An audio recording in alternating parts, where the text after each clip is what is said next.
ఒక కులానికి సంబంధించి తెలుగుదేశం ప్రభుత్వం వారి సామాజిక భవనానికి స్థలం కేటాయిస్తే వైసీపీ వచ్చి ఏం చేసిందంటే వాళ్ళ కార్యాలయం నిర్మించుకుంది. ఒకసారి మీరు ఆలోచించండి.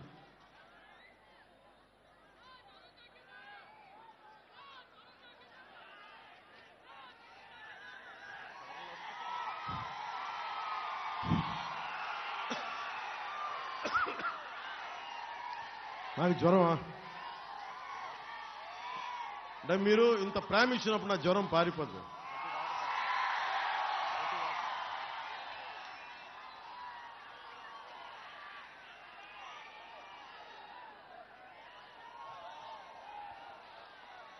పీలా గోవింద్ గారు సారథ్యంలో సత్యనారాయణపురం, కొండకొప్పాక, సిరిసపల్లిలో దాదాపు 3416 కిట్కోలు నిర్మించారు. వాటిని 1200 ఇళ్లని వైసీపీ రాజకీయ ప్రయోజనాల కోసం విశాఖ వారికి కేటాయించారు. ఏ ఊర్లో ఉండే వాళ్ళకి వారికే కేటాయించాలి కదా. మిగతా ఇళ్లన్నింటినీ వైకాపా నేతలు వారి సొంత లాభానికి వాడుకున్నారు. తెలుగుదేశం ప్రభుత్వంలో కేటాయించిన ఇళ్లన్నీ తిరిగి కూటమి ప్రభుత్వం రాగానే వారికే కేటాయిస్తాం. అర్హతగా ఉన్న వాళ్ళకి కూడా మిగిలిన ఇళ్లు కేటాయిస్తాం. అలాగే ఎన్టీఆర్ ఆసుపత్రికి ముఖ్యంగా బడ్జెట్ ని 30 లక్షలు తగ్గించారు. స్పెషలిస్టులు లేరు, సిబ్బంది కొడుతుంది. అన్ని జిల్లాల నుంచి వచ్చే ఈ రోగులకి ఎక్కువ సౌకర్యాలను డెవలప్ చేసేలాగా మన ప్రభుత్వం తీసుకుంటుంది. అలాగే రాష్ట్ర జాతరగా మన నూకాలమ్మ ఉత్సవాన్ని జరుపుకుందాం. అలాగే 2 పూట్ల పట్టణ ప్రజలకి రోజుకి 2 గంటలు మించి ఈ రోజున మంచినీరు ఇవ్వడం లేదు. అది కూడా కొన్నిసార్లు నా దృష్టికి వచ్చింది, బురద మురుగు అని చెప్పి దానికి పైగా 1200 రూపాయలు పన్ను వసూలు చేస్తా ఉన్నారు. ఈ అగనంపూడి పట్టణం ప్రజలకి అగనంపూడి నుంచి పైపుల ద్వారా మన అనకాపల్లి పట్టణ ప్రజలకి నీరు అందివ్వడానికి 32 కోట్ల రూపాయలతో పైప్ పనులు చేపట్టారు. కానీ వైసీపీ ప్రభుత్వం పూర్తి చేయలేదు. వాటిని పూర్తి చేసి 2 పూట్ల స్వచ్ఛమైన నీళ్లు అందించేలాగా కూటమి ప్రభుత్వం తీసుకుంటుంది. అలాగే మన రహదారుల విస్తరణ, ఎన్నికల ముందు హడావిడిగా మనకి రోడ్లు విస్తరణ పనులు చేపట్టారు. భవనాలు, స్థలాలు కోల్పోయిన వారికి టీడీఆర్లు పూర్తి స్థాయిలో ఇవ్వలేదు. వారందరికీ టీడీఆర్లు అందించే బాధ్యత, వారికి కాలువలతో సహా రహదారి నిర్మిస్తాం. నూకాలమ్మ రహదారి విస్తరిస్తాం. కొణతాల రామకృష్ణ గారు మంత్రిగా ఉన్న సమయంలో ప్రధాన రహదారి నిర్మించారు. అదే సమయంలో నాయల వీధి విస్తరణ చేశారు. ఈ పీలా గోవింద్ గారు, సత్యనారాయణ గారి హయాంలో పెరుగు బజారు విస్తరించారు. భవిష్యత్తులో అన్ని రోడ్లను విస్తరించే స్థాయిలో చర్యలు తీసుకుంటాం. మన డంపింగ్ యార్డుకు కూడా ఒక శాశ్వత పరిష్కారం కనుక్కుంటామని ఇందాకే చెప్పాం. చెత్త పన్ను కూటమి ప్రభుత్వం రాగానే మొట్టమొదటి చేయాల్సిన చంద్రబాబు గారు కూడా చెప్తాను, చెత్త పన్నును తొలగించమని చెప్తాం.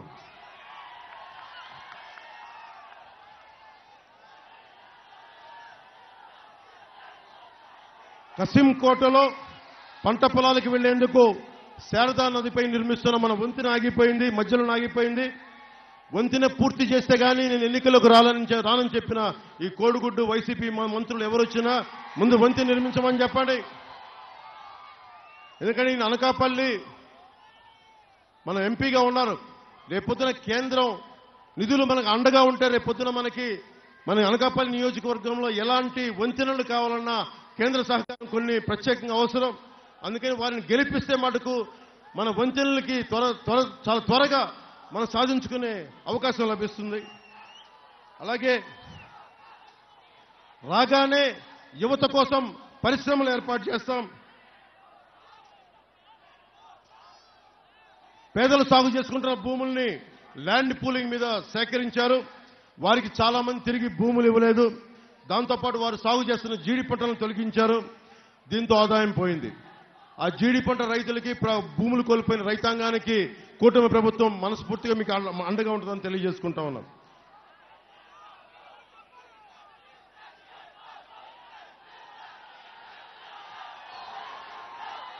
కొణతాల రామకృష్ణ గారు మంత్రిగా ఉన్న సమయంలో సంతోషి మాత కోవిల వద్ద రైతు బజార్ ఏర్పాటు చేశారు. దాన్ని సరిగ్గా వినియోగించుకోలేదు. దాని వినియోగంతో పాటు ప్రభుత్వం రాగానే కొత్త రైతు బజార్ ఏర్పాటు చేసే బాధ్యత కూటమి ప్రభుత్వం తీసుకుంటుంది. అనకాపల్లి బెల్లానికి దేశం మొత్తం పూర్వ వైభవం వచ్చేలాగా తీసుకుంటాం. ముఖ్యంగా అనకాపల్లి భూసారం లక్షణాన్ని బట్టి గత ప్రభుత్వంతో వాదించి మరి అనకాపల్లి బెల్లం నల్లగా ఉంటుంది, అందువల్ల దీన్ని లిక్కర్కి వాడాలని చెప్పి పెడితే కొనతాల రామకృష్ణ గారే అప్పుడున్న ప్రభుత్వంతో పోరాటం చేసి ఆ నల్లగా ఉంటున్న బెల్లానికి కారణం ఇక్కడ మన అనకాపల్లి భూముల్లో ఉన్న భూసారం తాలూకు తత్వం వల్ల అలా ఉంది తప్పని బలంగా వాదించి ఈరోజు చేశారు. తిరిగి దాన్ని పునర్వైభవం తీసుకొస్తాం దానికి. అలాగే ముఖ్యంగా దారి పొడవుతా మనకి అనకాపల్లి ఉద్యోగులు మిడిల్ క్లాస్ ఎక్కువ. మనకి ఇలాంటి చోట శారదా నది ఒడ్డున ఉన్న అన్నమయ్య ఉద్యానవనంతో పాటు పరమేశ్వరి, గాంధీనగరం, రఘురాం కాలనీల్లో ఉద్యానవనాలు, పార్కులు అభివృద్ధి చేస్తాం. ముఖ్యంగా యువతకి క్రీడా స్థలాలు ఏర్పాటు చేస్తాం. అలాగే పెద్దలకి ఒక వాకింగ్ ట్రాక్ ని ఏర్పాటు చేస్తాం. టిటిడి ఆధ్వర్యంలో, తిరుమల తిరుపతి దేవస్థానం ఆధ్వర్యంలో కళ్యాణ మండపం ఏర్పాటు చేస్తాం. పెన్షన్లు, రేషన్ కార్డుల్ని తిరిగి రకరకాల కారణాలతో రద్దు చేశారు, వాటిని పునరుద్ధరిస్తాం. అర్హత ఉన్న వాళ్ళందరికీ వాళ్ళు తీసేశారు, తిరిగి వాళ్ళ అర్హతలను చూసి అందరికీ పునరుద్ధరిస్తాం. చిన్న సన్నకారు రైతులకు చెందిన చెర్లోపల్లి ఖండంలోని 2 లేఅవుట్లు పూర్తి చేసి రైతులకు ఇవ్వాల్సిన ప్లాట్లు అప్పగిస్తాం. ప్రభుత్వ కార్యాలయాలను ఏర్పాటు చేస్తాం. ఈ రోజున అద్దెళ్లలో కాదు, జీవీఎంసీ, ఆర్ఎండ్బి, కోర్ట్, సబ్ రిజిస్ట్రార్, వ్యవసాయ శాఖ, జలవనరుల శాఖ వంటి అన్నిటికీ కూడా ప్రభుత్వ శాఖలకి సొంత కార్యాలయాలు కూటమి ప్రభుత్వం రాగానే ఏర్పాటు చేస్తాం. అలాగే అనకాపల్లి పట్టణంలో ముఖ్యంగా పూడిమడక, చోడవరం రహదారులు గుంతలతో నిండిపోయింది. మురుక్కాలువలకు అవుట్లెట్లు లేవు. భూలువాడ, దర్జానగర్, మార్టూరు రహదారుల్ని తిరిగి నిర్మాణం చేస్తాం. ఆ గుంతలు పూడిస్తాం, మంచి దారులు ఏర్పాటు చేస్తాం.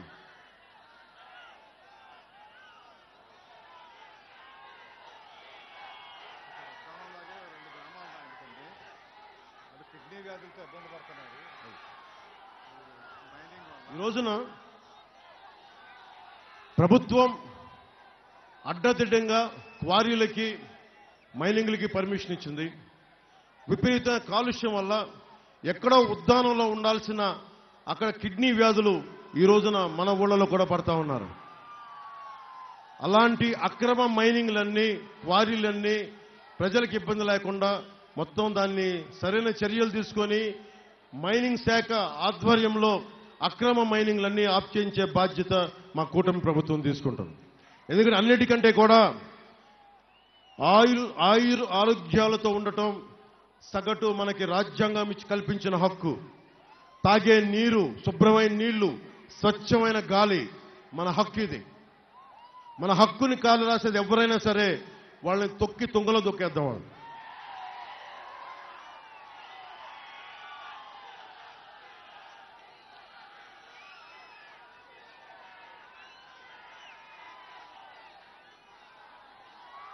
ఈ లిస్ట్ అంతా కోడిగుడ్డు మంత్రి అవినీతి అక్రమాల చట్టాన్ని రాశారు. పాపం ఈ మంత్రి వాళ్ళ నాయకుడి అవినీతి పరుడు అంటే ఈ కోడిగుడ్డు మంత్రి చేసిన అవినీతికి ఆయనే తట్టుకోలేకపోయాడు. అతను కూడా టికెట్ ఇవ్వలేకపోయాడు. లిస్టు చదవమంటారా? కోడిగుడ్డు మంత్రి చదవ. కొండల్ని కొల్లగొట్టి మట్టి కంకర అమ్మేసుకోవడంలో కోడిగుడ్డు మంత్రి సిద్ధహస్తుడు. మంత్రి ఆయన అనుచరులు రియల్ ఎస్టేట్ వ్యాపారులను బెదిరించి కమిషన్ వసూలు చేయడంలో దిట్ట. రకరకాల బినామీల్ని పెట్టి కసింకోట మండలం, మనకి విశ్వనాథపేట మండలం కసింకోట గ్రామంలో దాదాపు ఎన్ని 100 ఎకరాలు చేశారో. క్వారీల యజమానులు బెదిరించి కమిషన్లు గుంజుకోవడం, రియల్ ఎస్టేట్ వ్యాపారాలతో పాటు ప్రైవేట్ సెటిల్మెంట్లో కూడా ఆరుతేరిపోయారు వీళ్ళు. పాసు పుస్తకాలు ఇవ్వాలన్నా, మ్యూటేషన్లు జరగాలన్నా మంత్రి బినామీల అనుమతి తప్పనిసరి. రేపొద్దున మా ప్రభుత్వం రాగానే ఈ బినామాల సంగతి పడతాం మీకు. కోవిడ్ సమయంలో రెవెన్యూ దస్త్రాలని తారుమారు చేసి బంజరు భూముల్ని జిరాయితీ భూములుగా చూపించి అమ్మేశారనే ఆరోపణలు ఉన్నాయి. జాతీయ రహదారిని ఆనుకొని ఉన్న గ్రామాల్లో ఇనాం అసైన్ భూములపైన వీళ్ళు దోచేయడానికి సంసిద్ధంగా ఉన్నారు. దోచేశారు కొంత. ముఖ్యంగా జగనన్న కాలనీల కోసం 400 కోట్ల రూపాయల భూముల్ని మనకి ప్రభుత్వ ధనాన్ని దోచేశారు వీళ్ళు. పిసినికాడలోని 80 ఎకరాల దళితుల భూమిని ఒకవైపేమో విజయవాడలో 100 అడుగుల పైన అంబేద్కర్ విగ్రహం అని చెప్తారు. ఇక్కడ డాక్టర్ సుధాకర్ని పాపం చంపించేశారు, పిచ్చోడిని చేశారు. ఇంకోవైపేమో పిసినికాడలో 80 ఎకరాల దళితులు అసైన్ భూముల్ని ఎకరానికి 60 లక్షలు విలువ చేసే భూమిని మనకి 13 లక్షల చొప్పున బలవంతంగా లాగేసుకున్నారు.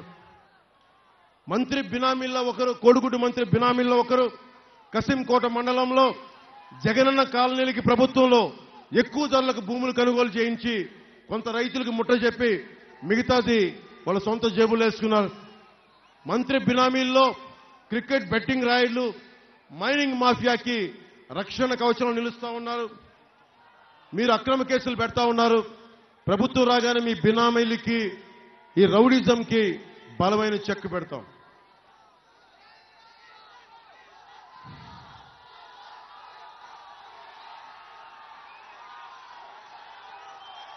ఇంకా చాలా ఉన్నాయి.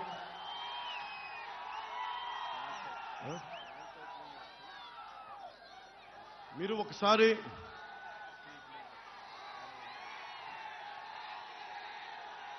వైసీపీ ప్రభుత్వం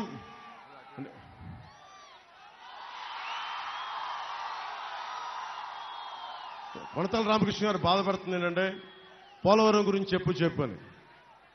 పోలవరం గురించి వాళ్ళని అడిగితే, వైసీపీ వాళ్ళని అడిగితే వాళ్ళకి డ్యాన్స్ వేయడం తప్ప, డ్యాన్స్ కాంపిటీషన్లు తప్ప పోలవరం గురించి మాట్లాడే సమర్థత, సత్తా లేదు వాళ్ళకి.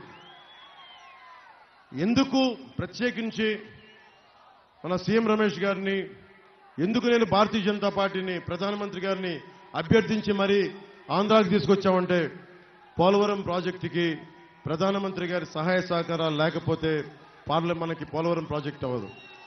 అందుకని అలాగే ఎందుకంటే చాలా అడ్డదిడ్డంగా చేశారు దాన్ని.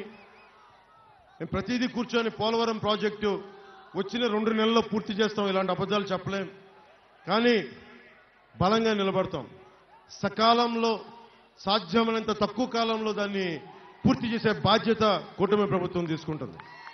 అందుకు ఈయన గెలుపు చాలా కీలకం ఇక్కడ. అలాగే స్టీల్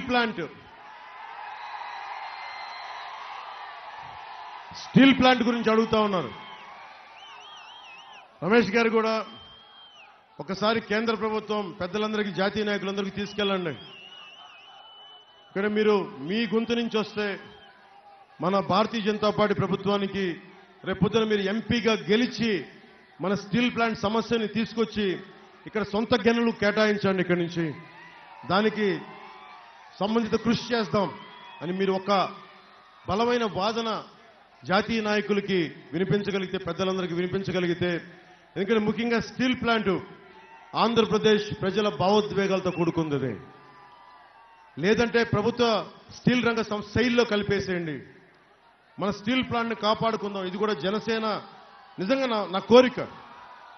ఎందుకంటే నేను DCA సహకార సంఘాలు కానీ, మన తుమ్మపాల షుగర్ ఫ్యాక్టరీలు కానీ, మన ప్రభుత్వ రంగ సంస్థలు బాగుండాలని కోరుకునేవాడిని. నేను ఎందుకు కోరుకుంటానంటే నాకు ప్రభుత్వం దగ్గర ఆస్తులు ఉండాలి. డిస్ఇన్వెస్ట్మెంట్ పేరు మీద నిజంగా కుదరకపోతే అమ్మేయడం వేరే దారి, కానీ నిజంగా మనకి స్టీల్ ప్లాంట్, వైజాగ్ స్టీల్ ప్లాంట్ని కాపాడుకోవాలనేదే మా కూటమి తాలూకు లక్ష్యం, మనకి ముఖ్యం, కోరిక కూడా. కానీ మీరందరూ వైజాగ్లో రోజున స్టీల్ ప్లాంట్ ఎంప్లాయీస్ ముందు, కార్మిక సంఘాలందరి ముందు నేను మాట్లాడి, మీరందరూ నాతో పాటు కలిసి రండి, ఢిల్లీ తీసుకెళ్తాను, ప్రధానమంత్రి గారిని కలుద్దాం, హోంమంత్రి గారికి తెలియజేద్దామంటే చేతులెత్తండి అని అందరిని అడిగితే ఒక్కళ్ళు చేతులెత్తలా. మీరు బాధపడుతున్నారు, ఉద్యోగులు బాధపడుతున్నారు. దీనికి సంఘాలు కూడా సమాయత్తం కావాలి. పుట్టినే కేంద్ర ప్రభుత్వాన్ని తిడితే లాభం లేదు, ప్రధానమంత్రి గారిని తిడితే లాభం లేదు. ఆయన్ని బతిలాడుకుంటామో బామాలుకుంటామో 2000 కాళ్ల వేళ పడతామో. నాకు ఒకటే ఉంది, కష్టమైన మన అలయన్స్ కూడా ఒప్పించగలిగాను. మీరందరూ బలంగా నిలబడితే, మన ఉత్తరాంధ్ర ఆంధ్రప్రదేశ్ అందరూ నిలబడితే స్టీల్ ప్లాంట్ని కాపాడుకుందాం. కాకపోతే నేను ఒక్కడిని చేసేది కాదు, ఇది నేను ఒక్కడిని చేసేది కాదు.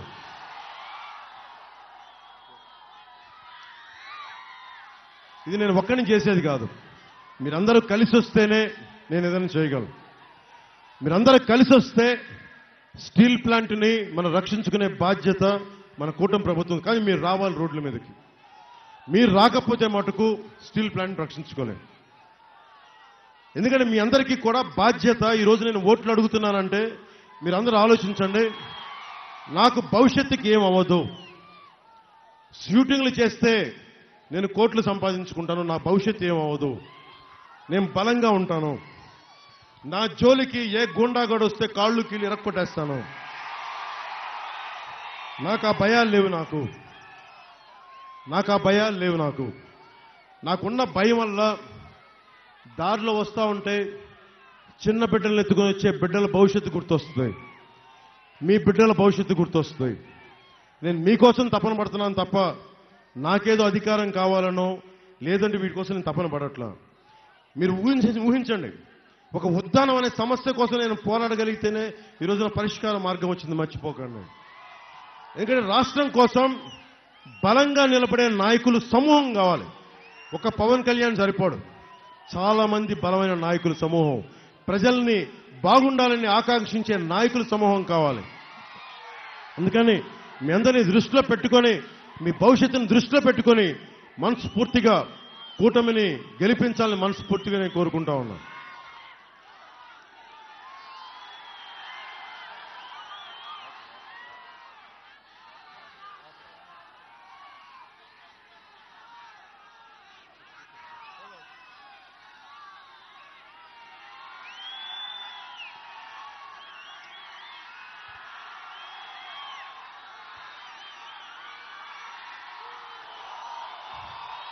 ముగింపు మాటలుగా నేను తల్లి భక్తుణ్ణి,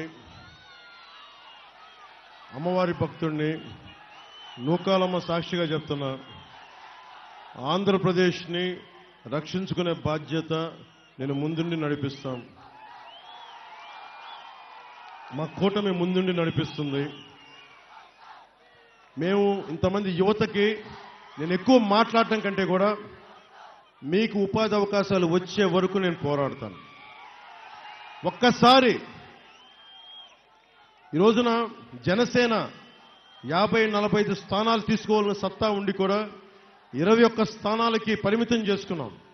కానీ 21 మంది కూడా చూస్తే చాలా బలమైన నాయకులు, అసెంబ్లీని గడగడగలాడించే నాయకులు, అసెంబ్లీని స్తంభింపజేసే నాయకులు.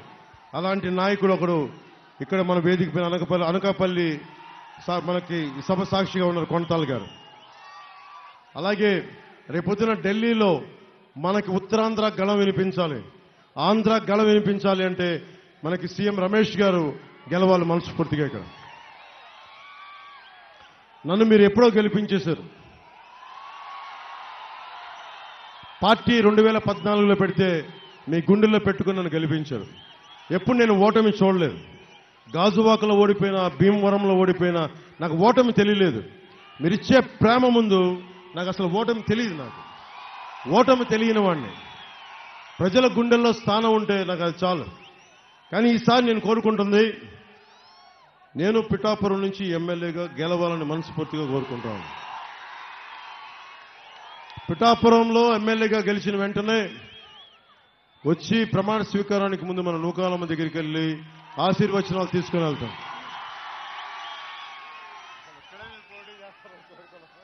పాపం కొనతాల్ గారు అడిగారు అనకాపల్లి నుంచి పోటీ చేయమని. కానీ నేను చెప్పా, మీరు ఉత్తరాంధ్రకు సంబంధించి మీ అనుభవం చాలా అవసరం రాష్ట్రానికి. నేను ఒక్కడే సరిపోను, మీరు కూడా రావాలి ఇక్కడికి, మీరు కూడా అసెంబ్లీలో ఉండాలని కోరుకొని ఆయన మనస్ఫూర్తిగా నిలబెట్టాను. ఆయన అభ్యర్థిత్వానికి బలమైన నాయకులైండి కూడా ప్రతి ఓటర్ దగ్గర సొంత మనుషులాగా ఉండి కలిసిపోయే పీలా గోవింద్ గారు మనస్ఫూర్తిగా మద్దతు తెలపడం నాకు నిజంగా ఆనందం కలిగించింది. అలాగే నాకు పాలిటిక్స్లోకి రాకముందు నుంచి కూడా, సినిమాలోకి రాకముందు నుంచి కూడా నాకు దాడి వీరభద్రరావు గారి పరిచయం ఉంది. దాడి వీరభద్రరావు గారు మనస్ఫూర్తిగా నా కృతజ్ఞతలు తెలియజేసుకుంటా ఉన్నా. ముఖ్యంగా కులాలకి, మతాలకి, ప్రాంతాలకి అతీతంగా మా కూటమి నిలబడుతుంది. మీ ఆశీస్సులు కావాలని కోరుకుంటూ తిరిగి విజయనాథంతో అనకాపల్లిలో అడుగు పెడతాం మళ్ళీ భవిష్యత్తులో.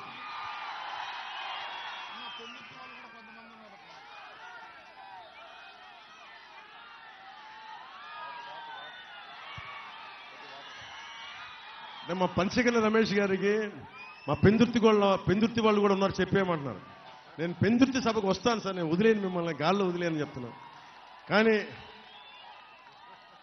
అనుభవజ్ఞుడు, నిలబడేవాడు ఆయన కూడా పెందుర్తి, ఇక్కడ అనకాపల్లికి సంబంధం లేకపోయినా పెందుర్తి నియోజకవర్గం ప్రజలందరికీ కూడా ఆయన సంపూర్ణ మీ మద్దతు ఇవ్వని కోరుకుంటా ఉన్నాం. ఒకటి, మేము ఎవ్వరు పని చేయకపోయినా పవన్ కళ్యాణ్తో సహా ఇలాగే రోడ్ల మీదకి వచ్చి నిలదీసే హక్కు మీకుందని ప్రజాస్వామ్యబద్ధంగా నేను 2014 చెప్పా, నేను ఓటు అడుగుతున్నా, పని చేయకపోతే నన్ను నిలదీయండి అని అడిగి మీరు నిలదీశారు, బయటకు వచ్చి. ఈ రోజు కూడా అదే చెప్తున్నా, నేను బాధ్యత నుంచి తప్పించుకోం కదమ్మా. ఆయన సీఎం రమేష్ గారి చూస్తా ఉన్నా, ఇప్పుడు నువ్వేం పెడతాను చర్చ అట్లాగేం లేదు. అంటే నిజంగా పొలిటికల్ అకౌంటబిలిటీ తీసుకురావాలి, రాజకీయ జవాబుదారీతనం తీసుకురావాలి, తీసుకొస్తాం. ఎందుకంటే ఈ రోజున నేను కూర్చోబెట్టి అందరికీ ఓట్లు వేయమంటున్నాను అంటే భవిష్యత్తులో ఆ జవాబుదారీతనం నేను తీసుకుంటాను, నిన్ను నమ్మండి. రమేష్ గారిని కూడా గొడవలు పెట్టుకోం కానీ రిక్వెస్ట్ చేస్తాం, ప్రధానమంత్రి గారితో, అందరు హోంమంత్రికి అందరితో రిక్వెస్ట్ చేస్తాం. నేను ఒక పని చేయలేకపోతే ఎందుకు చేయలేకపోయాం, ఎందుకు చేస్తాం, ఇంత సమయంలో చేస్తామని మీకు వివరణ ఇచ్చి పొలిటికల్ అకౌంటబిలిటీ తీసుకొచ్చే బాధ్యత మా కూటమి తీసుకుంటుంది. ప్రతి రాజకీయ నాయకుడికి, ఈ యువతరానికి, మహిళలకి, ఆడపడుచులకి, పుట్టబోయే ప్రతి బిడ్డలకి 2047లో నిలబడే ప్రతి ఒక్కరికి మేము బాధ్యత ఉన్నాం, నిలబడతామని తెలియజేసుకుంటూ భారతీయ జనతా పార్టీకి జయము జయము, తెలుగుదేశం పార్టీకి జయము జయము, జనసేనకి జయము జయము, ప్రజలకి దిగ్విజయము కలుగుగాక. జై జనసేన, జై హింద్.